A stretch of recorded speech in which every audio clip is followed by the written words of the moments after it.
Hola hermanos, nuevamente es un placer estar acá con cada uno de ustedes. Sean bienvenidos a esta clase de Antiguo Testamento. Nosotros ya estamos ingresando en esta oportunidad a lo que nos compete la clase número 17. Y quisiera por favor pedirles a todos que abran sus Biblias en Segunda de Samuel, para de esa manera ya dar una introducción y de la misma manera pues ya ingresar al estudio de este capítulo, de este libro tan fascinante como es esta historia de Samuel. Pero recuerden que ya estamos exclusivamente en lo que nos compete la historia de David y estamos ya en este nivel, y para eso por favor quisiera que abran sus Biblias para poder de esa manera ya ingresar a este análisis, ¿no? Segunda de Samuel.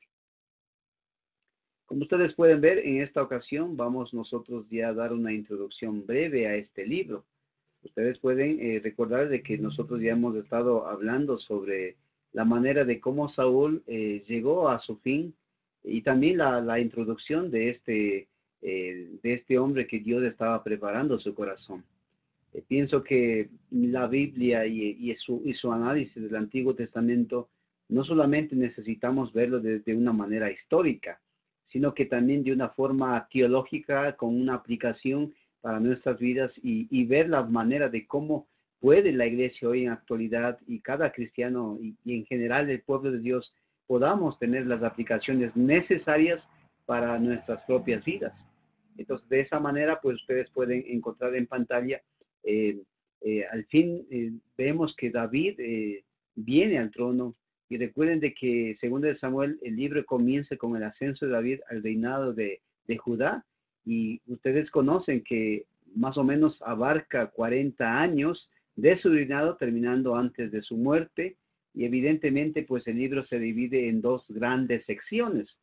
La primera sección se divide del reinado de David en Hebrón sobre Judá, que va desde el capítulo 1, versículos 1, hasta el capítulo 4, versículos 12, pero ya en la segunda parte corresponde al reinado de David en Jerusalén sobre todo Israel, comenzando desde el capítulo 5, que se extiende hasta el capítulo 24, versículos 25.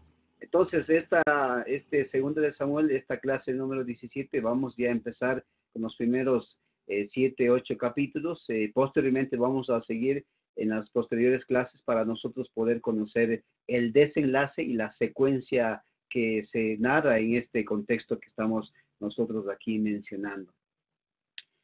Para eso, hermanos, recuerden de que Israel estaba en un sentido, la nación de Israel, el pueblo de Israel, llegó a un punto difícil donde se desmoronó y llegó a un punto de ser destruido no solamente por las naciones extranjeras, sino de una manera espiritual, después de que Saúl había acontecido, después de la muerte de Saúl, después de todos los eventos y situaciones conflictivas que estaba ocurriendo, pues la nación de Israel, el pueblo de Israel estaba en un punto totalmente deteriorado espiritualmente. Y la situación exigía un líder con cualidades únicas, con cualidades innatas. Y David ligó al reino con las cualidades que tan graves circunstancias se estaba requiriendo en ese contexto social, religioso de aquella época. ¿Sí? La nación de Israel estaba buscando un rey que llenara aquellos vacíos, aquellas expectativas por el cual Saúl no había logrado en sus últimos años, en sus últimos tiempos de vida. Y la nación de Israel requería un rey. La nación de Israel, el pueblo de Dios, requería un hombre que pudiera nuevamente a la nación llevar a su contacto, a su relación con Dios. Y por eso es que, hermanos, nosotros vamos a hablar un poco respecto al autor de Segunda de Samuel. Como ustedes pueden encontrar ahí, Primera de Crónicas 29 sugiere que Gad y Natán escribieron todo lo que corresponde después de Primera de Samuel. Miren, 25:1. Cuando uno, por ejemplo, abre sus Biblias en la última parte de Primera de Samuel 25:1, voy a leer rápidamente. Primera de Samuel 25:1 dice de la siguiente manera: Samuel murió y fue enterrado en Ramá, donde había vivido. Todo Israel se reunió para hacer duelo por él. Después de esto, David bajó al desierto de Maón. Se cree que fue escrito inmediatamente después de la muerte de David, por la referencia que se encuentra en 5:5 que vamos a estar más adelante mencionando. Y la verdad es que las referencias al culto sugieren que no tenían el templo todavía en vigencia. Es lo que se está mencionando y vamos más adelante ver cuál fue la manera de cómo se concreta este aspecto importante dentro de lo que es la situación religiosa de Israel. Pero lo que sí podemos extraer son dos principios, dos lecciones que son aplicables para nosotros para este tiempo. La primera es, hermanos, que la consecuencia del pecado es inevitable. La consecuencia del pecado es inevitable. Nosotros, hermanos, no podemos detener, no podemos parar cuando vienen las consecuencias de nuestros actos, cuando uno ha infringido, cuando el hombre ha errado delante de Dios, ha pecado, las consecuencias no las podemos detener, no las podemos parar. Las consecuencias vienen, pero al mismo tiempo, aunque el pecado es perdonado, vienen sus consecuencias. Uno no puede pensar de que, bueno, las consecuencias vienen y qué pasa con el perdón. Evidentemente Dios nos da perdón. En el caso de David, vamos a mirar más adelante después del pecado con Betsabé, Dios perdonó, Dios le llamó a volver nuevamente hacia él. Y el perdón de Dios está ahí, hermanos, pero aunque el perdón, aunque el pecado es perdonado, aunque el perdón sea un aspecto importante que viene de parte de Dios, el perdón siempre está ahí. Pero aunque haya esto, hermanos, las consecuencias están ahí, vienen en camino.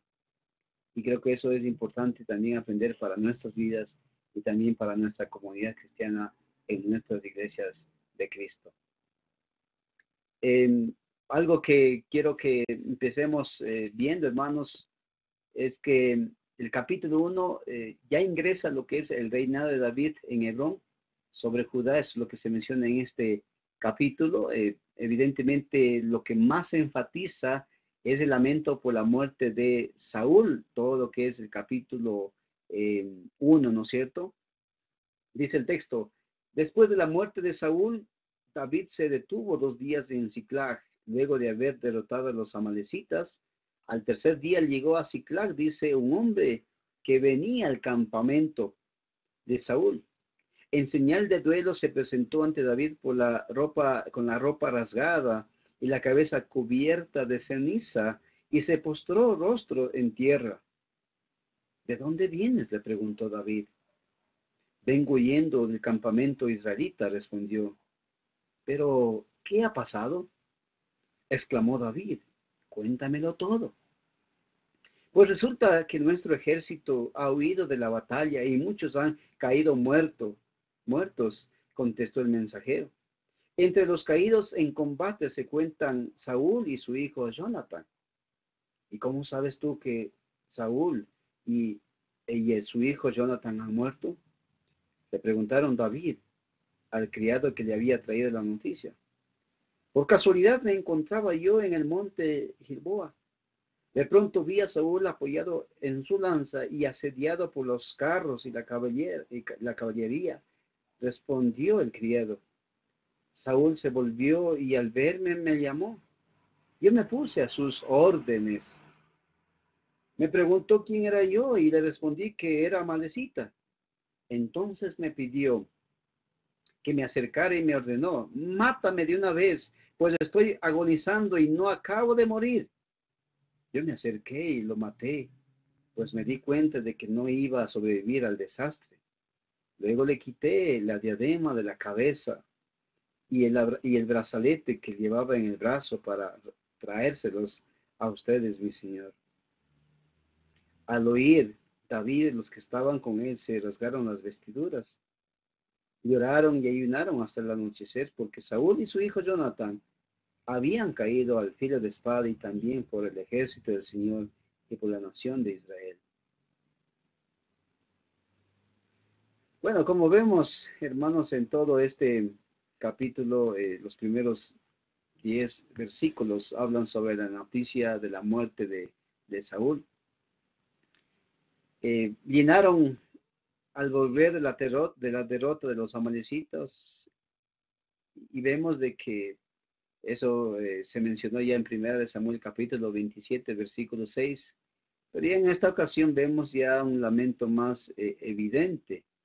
Y como pueden ustedes ver en las diapositivas que están aquí en la pantalla, eh, había un reporte fabricado por el amalecita.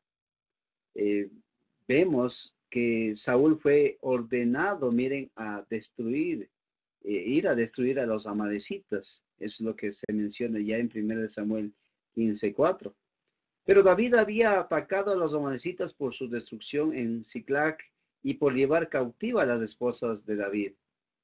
Su historia, Saúl estaba tan herido que solicitó que le matara, lo que su escudero parece que al comienzo rehusó hacerlo según el versículo 9. Y bueno, lamentablemente, hermanos, como pueden darse cuenta, esto se extiende hasta el versículo 12. Había un clamor, había un lamento de David por Saúl y Jonathan, que según lo que dice el texto, versículos 11 y 12, es que duró todo el día.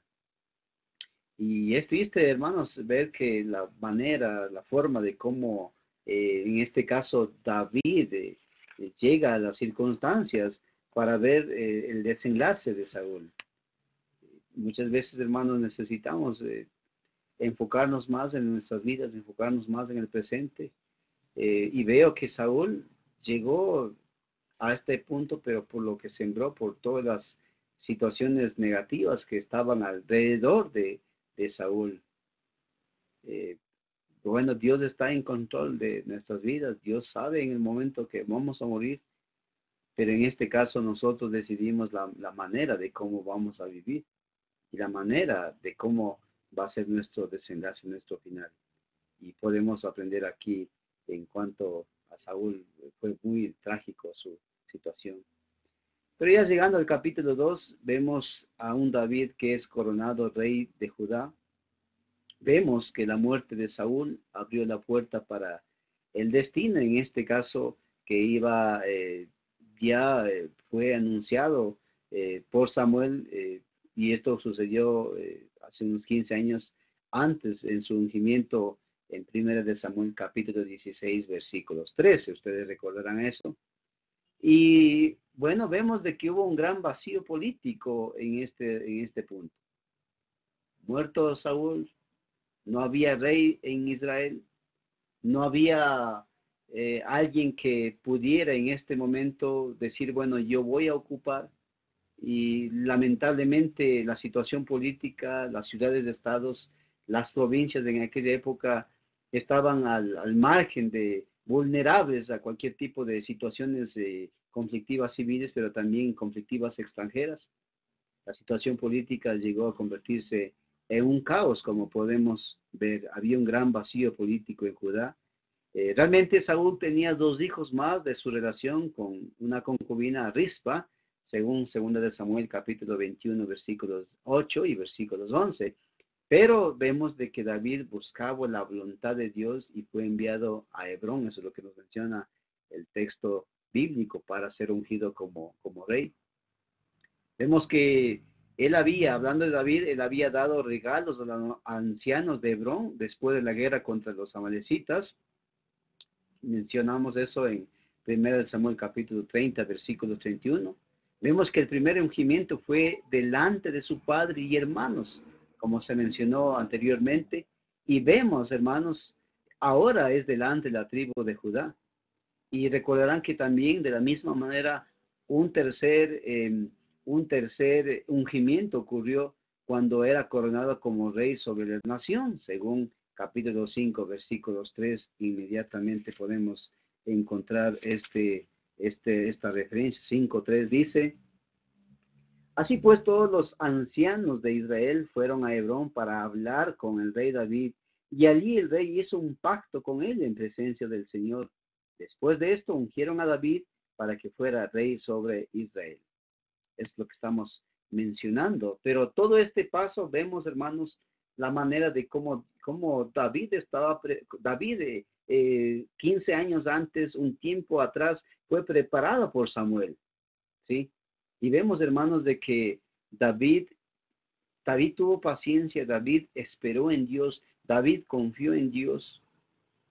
Él, si hubiese sido tal vez como un hombre alguno, un hombre cualquiera, un hombre que no estaba enfocado a que iba a ser un ungido de Dios, un escogido de Dios, él hubiese aprovechado la primera circunstancia para matar a Saúl o aprovecharse de la situación y poder llegar a ser el nuevo rey. Pero no lo hizo. Esperó su momento, esperó su tiempo. Miren, Dios estaba formando, Dios estaba modelando a este hombre David. Y es así, hermanos, como el capítulo 12 totalmente nos lleva a esta idea de que David, miren, de que David actuó y demostró su táctica con diplomacia. Él no buscó maneras de apresurar las cosas. Él no buscó tal vez la forma de cómo mostrar que él era el ungido y mostrarse que él era el ungido de Dios, la pieza clave de todo lo que estaba aconteciendo, sino que él mostró paciencia, él mostró que Dios estaba tejiendo su ministerio, tejiendo su tiempo de servicio a Dios. Asimismo, miren en este punto de cómo David comenzó a demostrar su diplomacia. Ganó la amistad de los hombres de Jabes de Galaad, según lo que dice en versículos 5 a 7. Abner comenzó, dice, a manipular el trono, miren, por poner a Isboset como rey en Israel.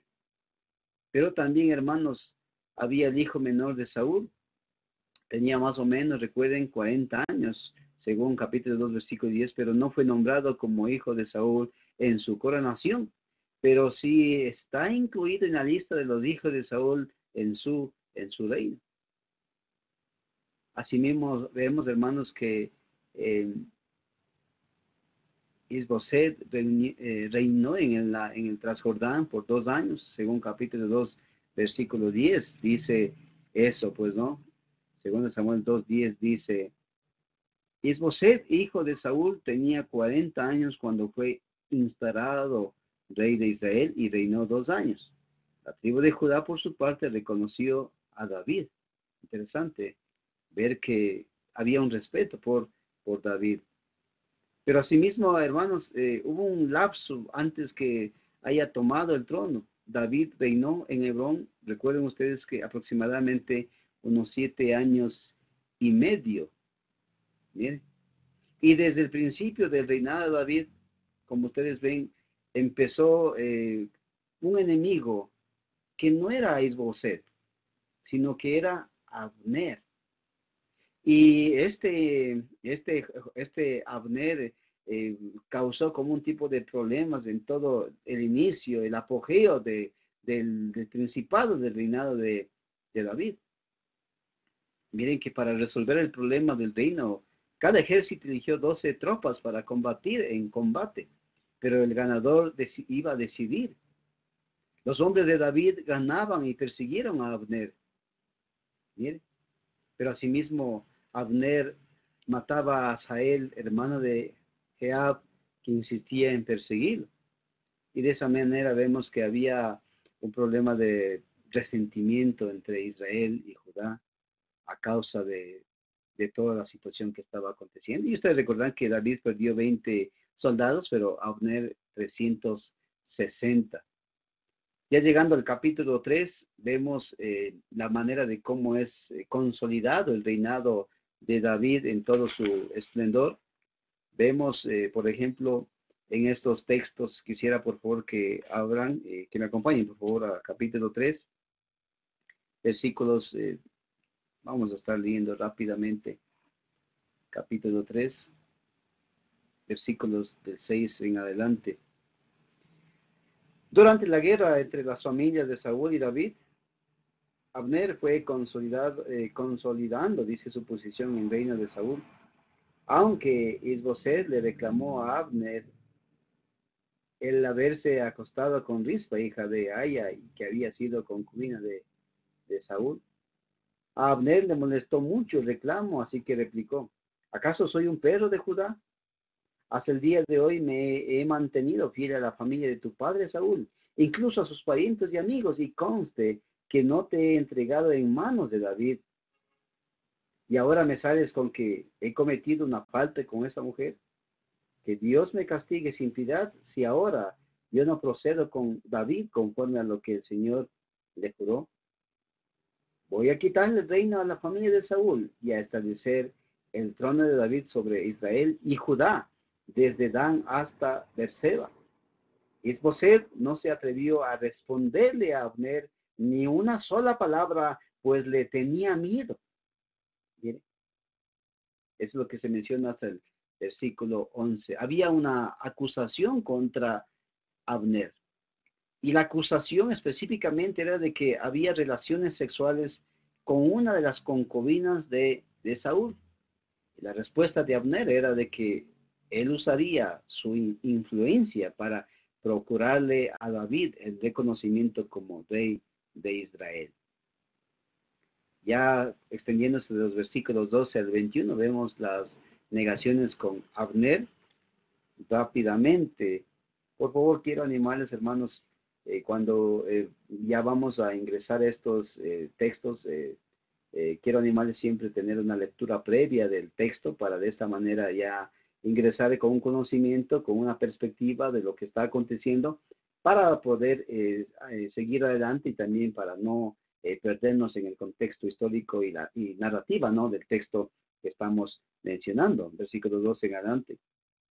Entonces Abner dice, envió unos mensajeros a decir a David, ¿a quién le pertenece la tierra sino a usted? Haga un pacto conmigo y yo le apoyaré para hacer que todo Israel se ponga de su parte.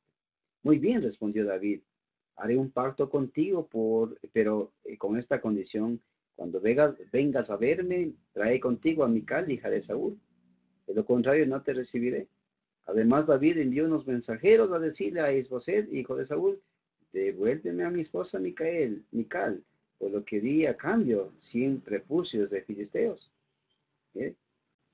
Por lo tanto, Isboset mandó que se le quitaran a Paltiel, hijo de Laís, que era su esposo, pero Paltiel se fue tras ella, liderando por todo el camino hasta llegar a Bajorín. Allí Abner le ordenó que regresara a Paltiel y obedeció. Luego Abner habló con los ancianos de Israel. Hace tiempo que ustedes quieren hacer rey a David, les dijo. Ya pueden hacerlo, pues el Señor le ha prometido por medio de ti, que eres mi siervo, libraré a mi pueblo de Israel del poder de los filisteos y de todos sus enemigos. Esas son las negociaciones que vemos en este caso con Abner. Abner desea hacer un pacto con David. David le demanda que le regrese a su mujer Mical, hija de Saúl. Abner convence a todo Israel que David debía ser su rey y salvador. Entonces vemos que entre Abner y David llega a existir un acuerdo. Ya lo que acontece con los versículos 22 hasta el 39 específicamente es la manera de cómo es asesinada, bueno, de Abner, el asesinato de Abner. Joab, recuerden, se vengó matando a Abner sin el conocimiento de David. David condena a Joab por el asesinato de Abner y de la misma manera hubo una lamentación de David por la caída de Abner, que en este caso fue pues, la ayuda a David a ganarse el pueblo. Y vemos el capítulo 4, versículos 1 al 12, específicamente de la misma manera, la muerte de Isboset. Rápidamente, cuando uno ve esta historia, es para conocer que cuando Isboset, hijo de Saúl, se enteró de que Abner había muerto en Hebrón, se acobardó y con él todos los israelitas. Isboset contaba con dos sujetos que comandaban bandas armadas, uno de ellos se llamaba Baná y el otro Recab, y ambos eran hijos de Rimón el Veronita, Rotita, y pertenecía a la tribu de Benjamín. Bien. Interesante darnos cuenta de que el asesinado por dos comandantes del ejército de Isboset se enfrentan a la justicia de David y pagan su obra por su David. Vemos en este caso que el único descendiente de Saúl que puede en un sentido reclamar el trono es un hijo de Jonathan. Y en este caso, ustedes conocen pues la historia de Mefiboset, quien era una persona especial y era cojo. Ok, ya llegando a lo que es el capítulo 5, por favor. Capítulo 5 hasta el capítulo 10. Ya vamos ya a un tiempo de prosperidad de David. siendo un rey, pero al mismo tiempo un reino. Y recuerden que después de 7 años y medio en Hebrón, David se hizo rey de todo Israel. Bueno, las circunstancias le llevaron a convertirse, ¿no? Y recuerden que la manera de cómo Dios estaba preparando con el primero, segundo ungimiento, pero al mismo tiempo dando un reconocimiento al pueblo de Israel, que era David la persona que Dios había escogido, ¿sí? La persona que Dios había escogido según el conforme corazón de Dios, ¿sí?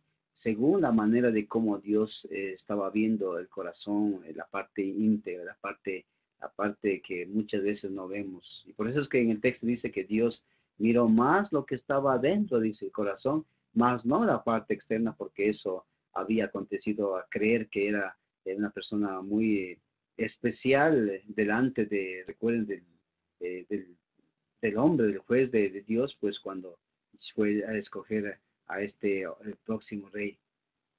El capítulo 5, una de las partes que podemos mencionar acá es que la capital en Jerusalén, las narrativas que se ven en el capítulo 5, podemos ustedes también comparar con Primera de Crónicas, capítulo 11, capítulo 12 y capítulo 14.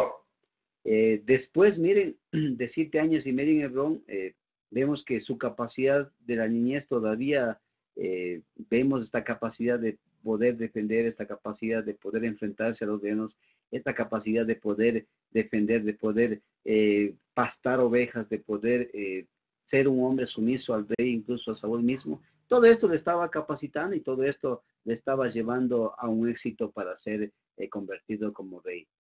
Entonces vemos que la muerte de Isboset hizo obvia la elección de David como rey de Israel, pero vemos aquí, hermanos, que había 3 razones para la unión de la tierra en este contexto que estamos mencionando. La una era que David era reconocido, ¿sí? La una era de que David era reconocido. La otra era de que había una herencia en común. Recuerde, cuando es David reconocido, no es que él busca el reinado, no es que él tal vez anheló o hizo todo su esfuerzo para poder llegar a ser rey de Israel, sino que Dios había escogido desde antes a este hombre consagrado de Dios. Pero también había una herencia en común. Ustedes pueden observar y experimentar de lo que estamos nosotros mencionando en este capítulo. Y al mismo tiempo, David era una pieza clave e importante en lo que es el campo militar, ¿sí? En el campo militar podemos encontrar, por ejemplo, en el versículo 2, ¿no es cierto? Vamos a ver rápidamente capítulo 5, versículo 2.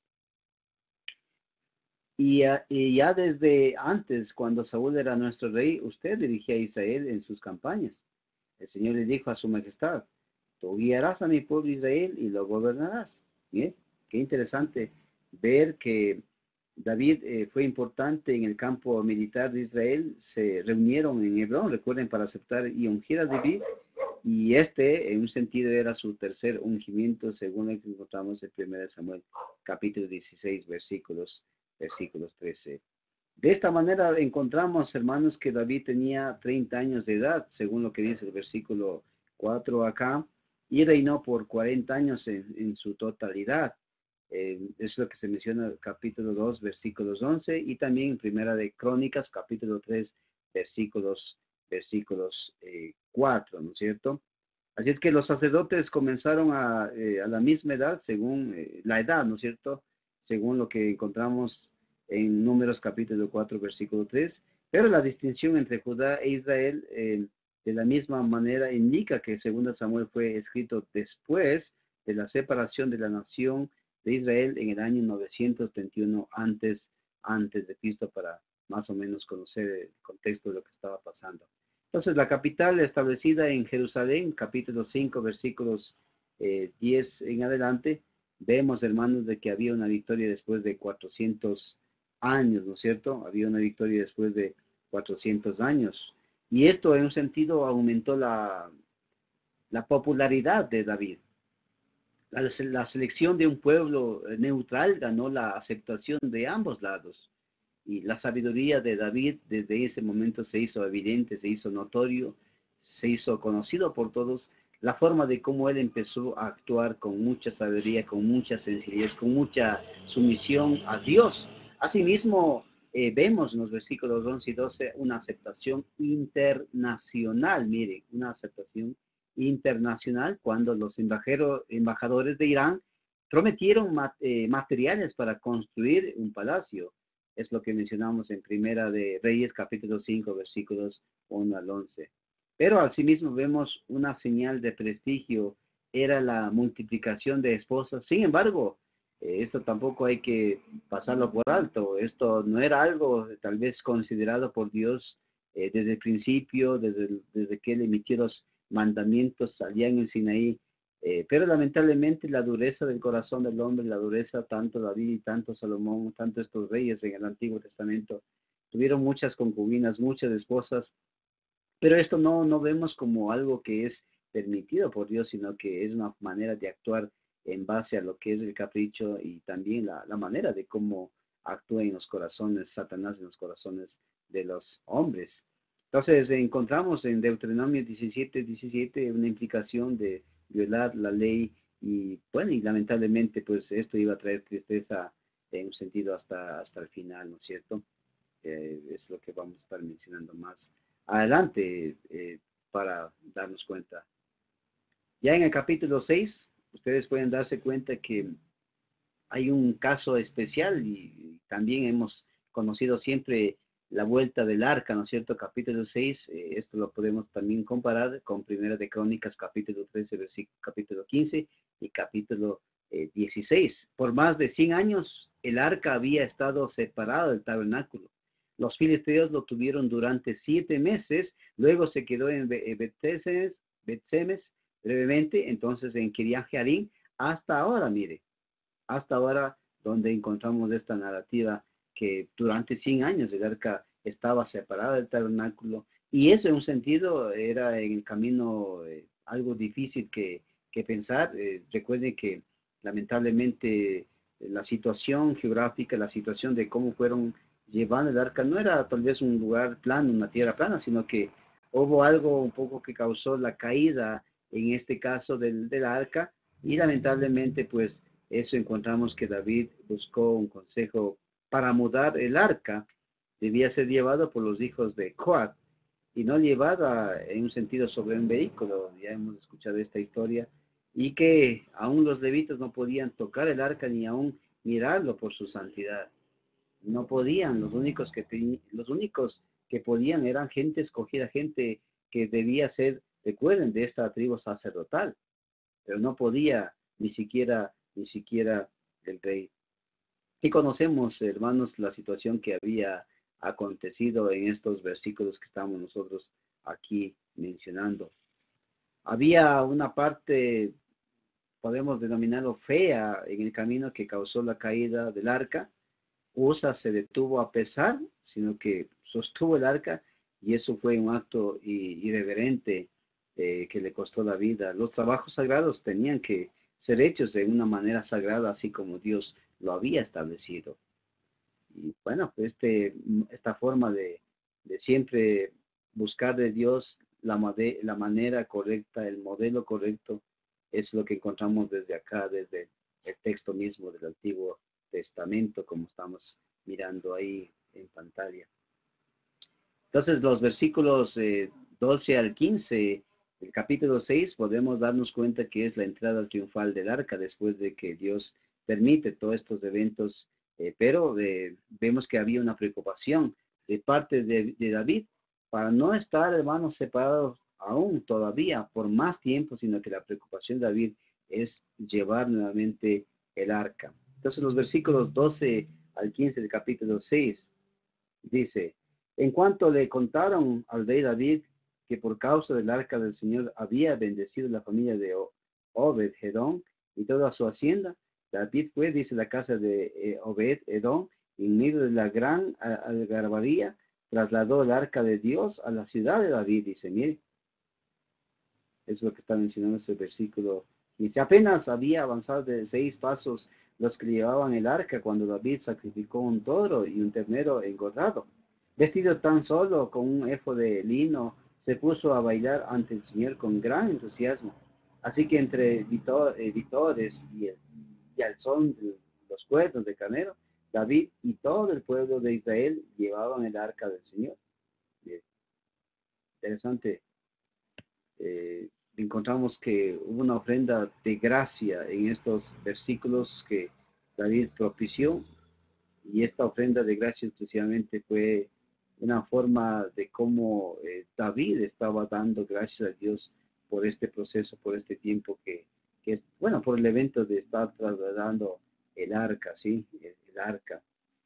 Pero aunque David no era descendiente de Aarón, normalmente no pudo ser calificado como sacerdote como nosotros hemos estado mencionando. Pero sin embargo era el ungido de Dios.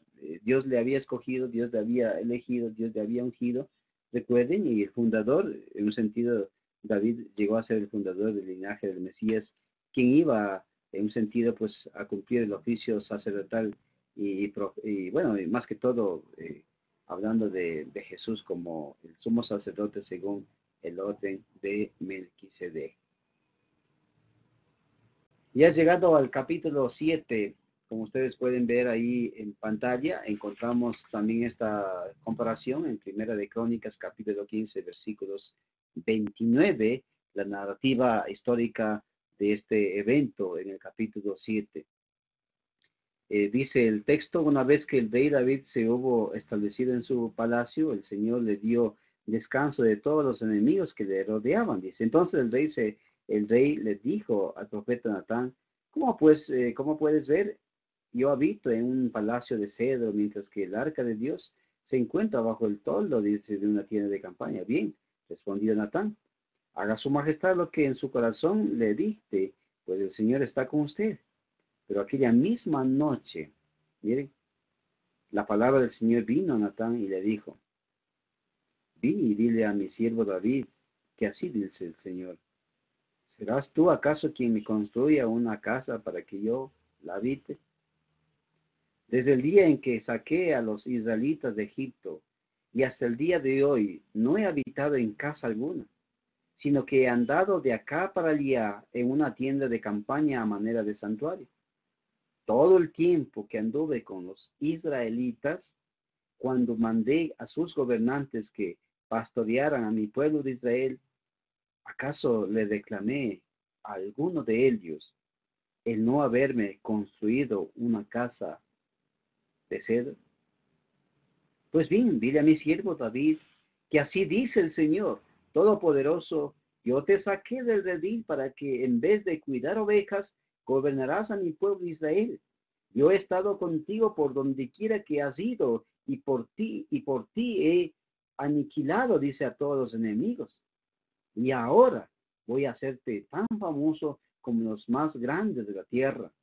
También voy a designar un lugar para mi pueblo Israel, y allí los plantaré para que puedan vivir sin sobresaltos. Sus malvados enemigos no volverán a humillarlos como lo han hecho desde el principio, desde el día en que nombré gobernante sobre mi pueblo Israel. Y a ti te daré descanso de todos tus enemigos. Es lo que está mencionando en todo el capítulo 7 que nosotros podemos encontrar, y esto se extiende hasta el capítulo, hasta el versículo 17, terminando en donde dice que Natán le comunicó todo esto a David, tal como lo había recibido por revelación. Interesante ver de que la voluntad de Dios es el deseo que Dios pone, en este caso en el corazón de David, según de Crónicas 9:29. Y vemos de la misma manera que hubo como un tipo de respuesta. eh, Primeramente, la primera respuesta era positiva, pero la segunda respuesta, según versículos 4 y 5, era negativa. Y había algunas razones importantes que considerar para estas situaciones. Había una respuesta histórica, una respuesta espiritual, un argumento de requisitos, pero también había un argumento de tiempo, ¿sí? Tanto lo que es la parte histórica, espiritual, de requisitos, y este argumento de tiempo, pues eran tan importantes para conocer. Entonces, en el versículo 6 encontramos la parte histórica, el argumento histórico que dice, hasta ahora, hasta ahora un templo no había sido necesario, pero ¿por qué ahora? lo que es la parte espiritual, versículo 7, ¿fue algo que Dios pidió o solamente lo que David quiso? Pongámonos a pensar, ¿fue un deseo de Dios? ¿Fue un deseo de David? El argumento de requisitos, encontramos que David había derramado mucha sangre bajo el reinado de David. El templo podía llegar a ser un lugar de trofeos, de guerras. Pero el argumento de tiempo, ustedes recordarán de que David debía debía ocuparse de la seguridad de la ciudad primero, de la destrucción de la ciudad. Era algo posible en ese tiempo, según lo que podemos mencionar en 1 Reyes capítulo 5, versículos 3 y 4. Pero a pesar de ser negado, miren, Dios quiso animarle por medio de Natán. Hubo un llamado soberano para ser príncipe.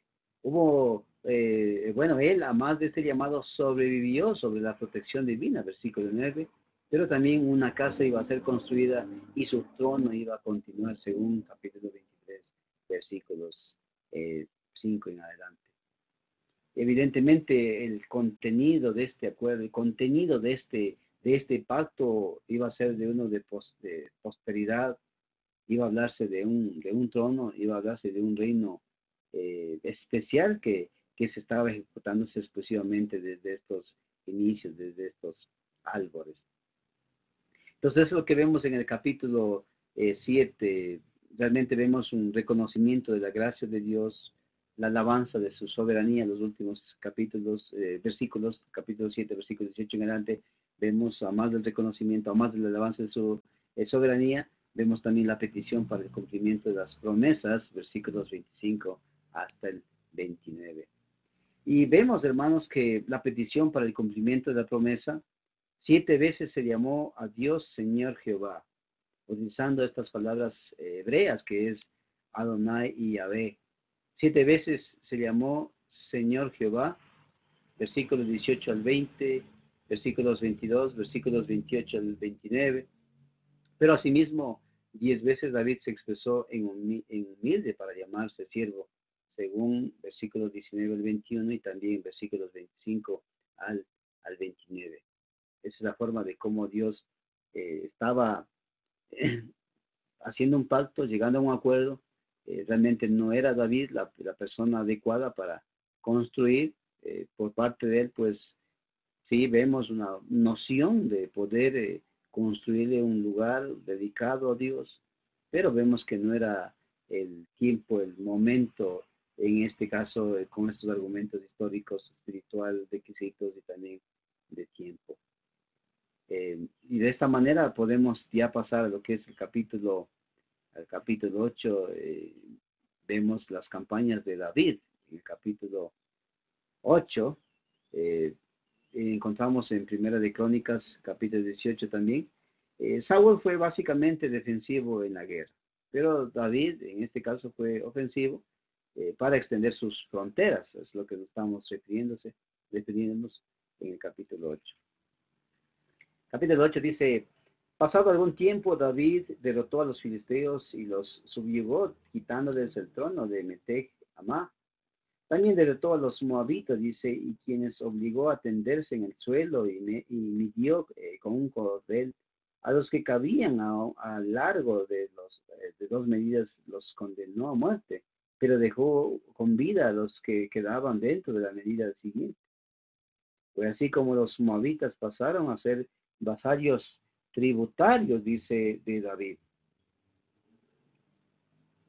Versículo 3, además, David derrotó a Adad-Ezer, hijo del rey Rejón de Sobá, cuando Asad-Ezer trató de restablecer su dominio sobre la región del río Éufrates. David le capturó 1000 carros, 7000 jinetes y 20,000 soldados de infantería. También desjarretó, dice, los caballos de Tiro, aunque dejó los caballos suficientes para 100 carros. Luego, cuando los sirios de Damasco acudieron en auxilio de Hadad-Ezer, rey de Sobá, David aniquiló a 22,000 de ellos. También puso guarniciones en Damasco, y de modo que los sirios pasaron a ser, dice, vasallos tributarios de David. En todas las campañas de David, el Señor le daba la victoria. Interesante, hermanos, Dios estaba detrás de estos eventos importantes del capítulo 8.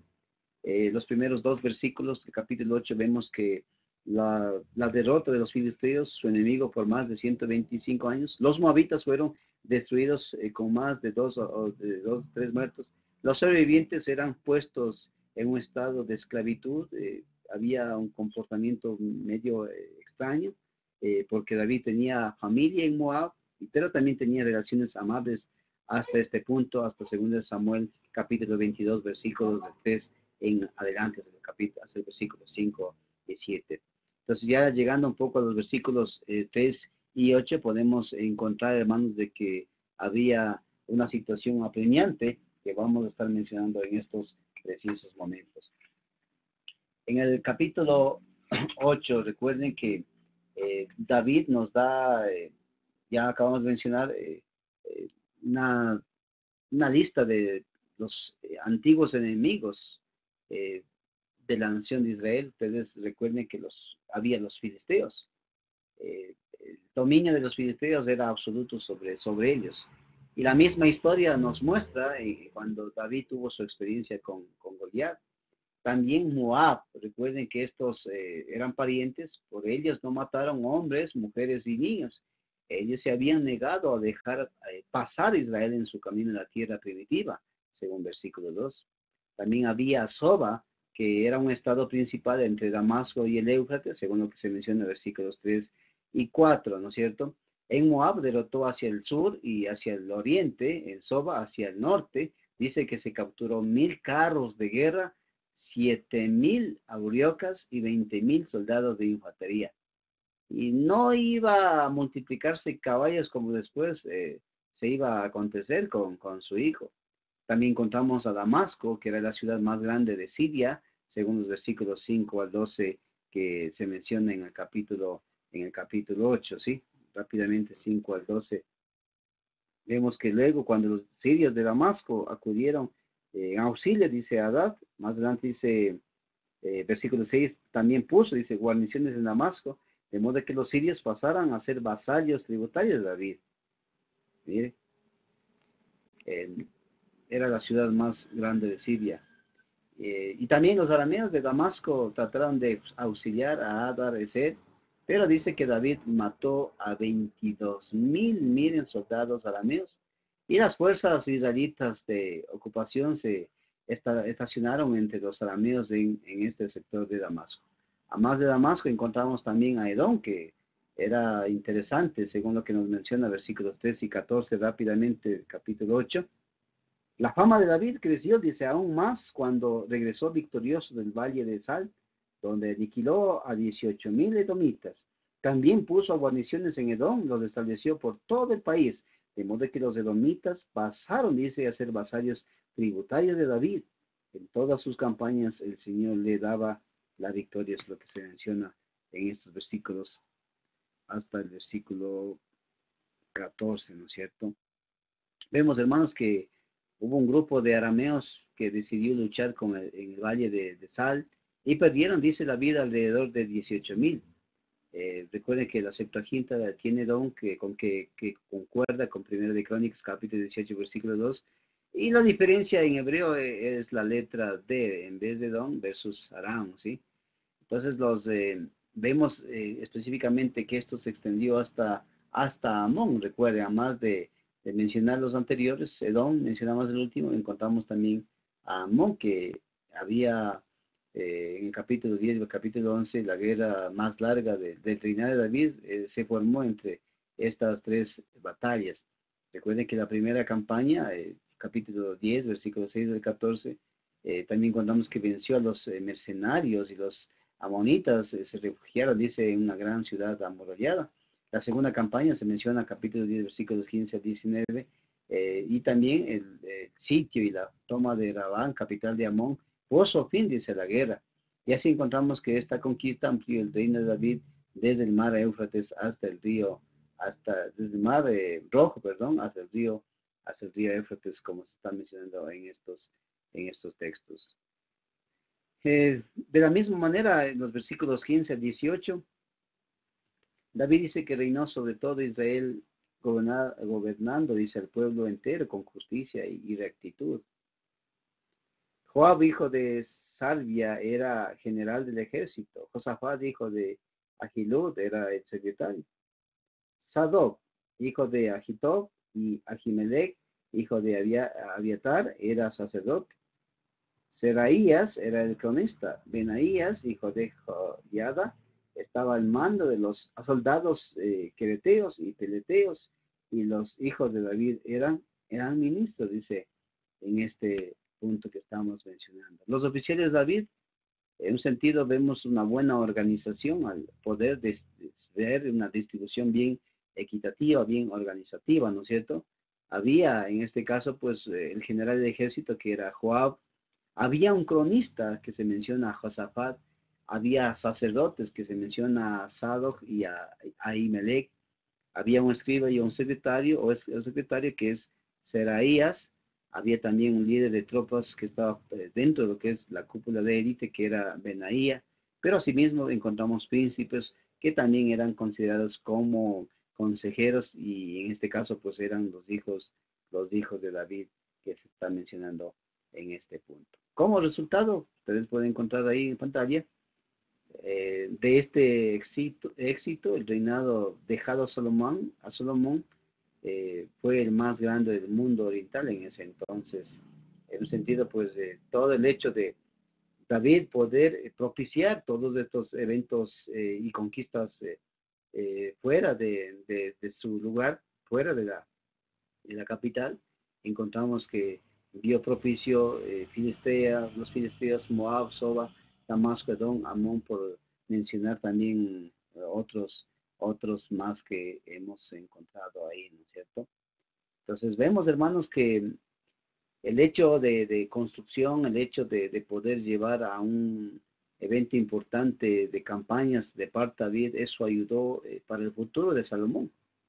Pero podemos ver que estos eventos significativos de poder establecer ya una tierra firme, una conquista firme empezó con David. Por eso es que vemos que la nación de Israel llegó a una época eh, especial, una época de prosperidad en el contexto político, en el contexto militar, en el contexto incluso religioso, porque Dios, como decía el texto anterior, Dios estaba bendiciendo a David, Dios estaba en las decisiones que David tomaba. Y es así, hermanos, que quiero animarles que hay una aplicación importante para nosotros. En todos estos eventos encontramos que Dios estaba obrando, Dios estaba dirigiendo a su pueblo. Vemos a un David que de una manera sigilosa, de una manera sin mucha pompa, sin mucha rimbombancia, sin muchos aspectos llamativos, Dios estaba preparándole en la época de Saúl a este jovencillo, a este muchacho que el único trabajo que tenía era pastar ovejas, pero Dios estaba obrando, Dios estaba preparando el corazón y Dios estaba en estos eventos importantes hasta estos capítulos de Segunda de Samuel. Dios estaba en control. ¿Qué más podemos nosotros, hermanos, aplicar para nuestras vidas? Que Dios tiene control absoluto de todas las cosas que suceden en nuestras vidas, ¿sí? Dios está obrando en cada acción, en cada evento, incluso espiritual, incluso físico, ¿sí? Dios, en el caso de David, pues encontramos algo importante que estaba pasando. Y estas victorias estaba afianzando más, este tipo de conquistas de victoria estaba haciendo que el reinado y que el ungimiento de David sea algo más reconocido, tenga un aval un poco más especial de parte de Dios, porque el texto dice claramente que era Dios quien estaba con David. Dios era el que estaba haciendo que estas conquistas sean propicias, sean las mismas, sean las indicadas para poder establecer su reino. Qué interesante, hermanos, también ver que hoy en la iglesia, el pueblo de Dios también está dirigido por el mismo Dios del contexto de David. Un Dios que gobierna, un Dios que sustenta, un Dios que lleva a la iglesia, un Dios que permite, así como la experiencia de Jesús y Pedro, decir, ven, no tengas miedo, ven, confía, soy yo soy, ven. Es una manera de mostrar que Jesús, que el Señor, está gobernando su iglesia, está en control de su pueblo.